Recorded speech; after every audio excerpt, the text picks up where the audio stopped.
petite démo. Là, je suis sur le profil de Maxence Tison, je sais pas comment on dit. Je vais l'ajouter à ma base de données de clés en utilisant, que ça s'appelle N8N et mon outil qui s'appelle Rempli.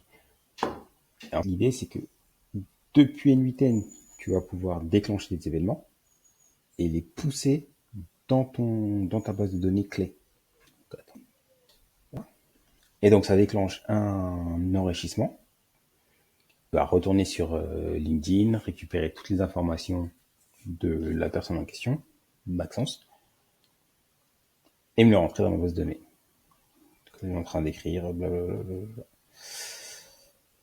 Voilà. Donc, pour faire ça, hop, ça dégage. On va dans Ajouter.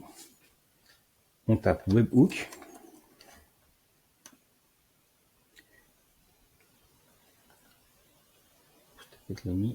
Voilà.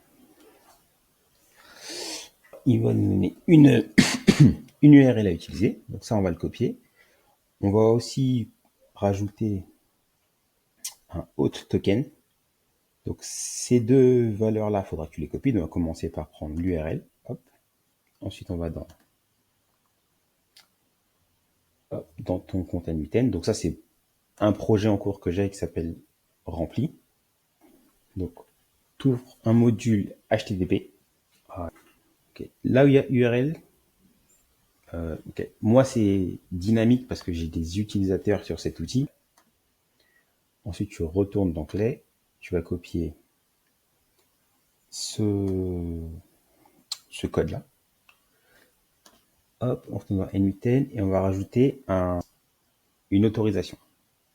Donc, tu vas sélectionner générique. Ensuite, tu vas sélectionner générique hôte header. Donc là, moi, il est déjà créé, mais on va en créer un autre ensemble. Hop. Alors, on va lui mettre ce nom-là. Donc ça, c'est le nom que Clay te demande de mettre, que tu peux voir ici. X, Clay, Webhook hôte. Et en valeur, pareil. Donc moi, c'est un truc dynamique. Mais hop, je vais pas sauvegarder parce que je vais pas casser tout mon bordel. Close. Et ensuite, tu vas sélectionner Send JSON. Et tu vas envoyer les variables que tu as envie. Donc, tu vas lui donner un nom. Là, je mets nom, prénom et le LinkedIn que je récupère des nodes précédentes. Et donc, ça, c'est envoyé dans Clay.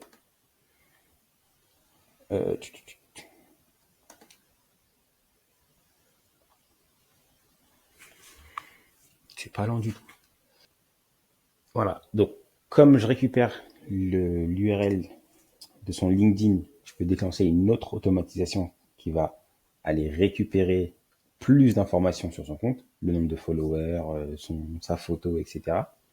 Et une fois qu'il a récupéré toutes les informations de LinkedIn, on va renvoyer dans N8N.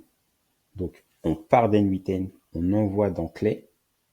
Ensuite, de Clay, on renvoie dans N8N pour faire n'importe quoi. Si disons que tu as récupéré l'email, tu as réussi à récupérer l'email, hop, tu peux préparer un email et l'envoyer. On va rajouter une action. HTTP. API HTTP. Premier élément qu'il va te demander, c'est de sélectionner un compte. C'est un compte. Comment ils appellent ça? Là, tu vas juste créer un account. Par exemple, tu pourrais dire pour N8N, j'utilise cet account-là, mais tu utilises aussi make. C'est la seule chose qu'on va faire là. Donc, on va lui donner un nom. Tu peux lui donner des variables à envoyer au moment de la requête que toi, tu peux récupérer dans N8N. On va pas le faire là.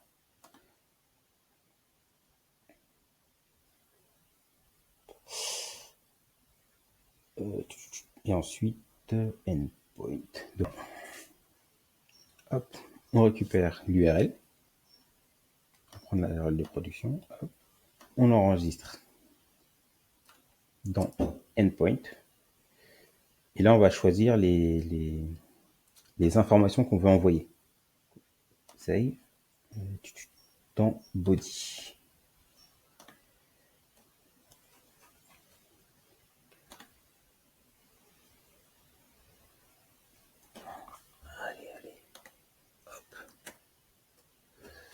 Alors, quelle information on va lui envoyer?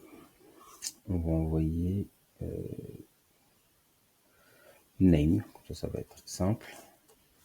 On fait slash et on choisit donc name. Oups.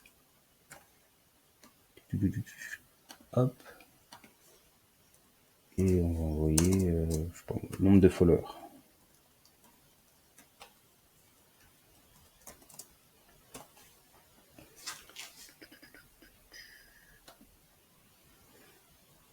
Voilà. Hop, on vérifie bien que tout est activé de notre côté. C'est un post. Faut faire très attention à ça. On sauvegarde.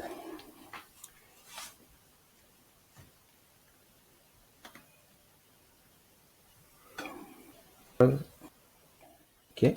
On retourne dans N8N. On va dans exécution. Logiquement, je devrais avoir 3 nouvelles petites exécutions.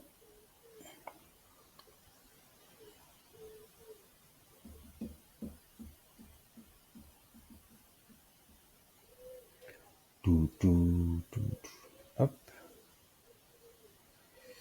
Donc, dans le body, j'ai bien le nom et le nombre de followers que je l'ai envoyé. Et ça doit être pareil pour les autres. Je sais pas qui l'a été envoyé. Donc voilà. On est parti d'N8N. On a mis des données dans Clay. On les a enrichies et on les a renvoyées à N8N. Voilà. Si tu as des questions, n'hésite pas. Je sais que ça a été un peu rapide. J'ai sûrement passé des choses, donc n'hésite pas à me poser des questions en commentaire et on en discute.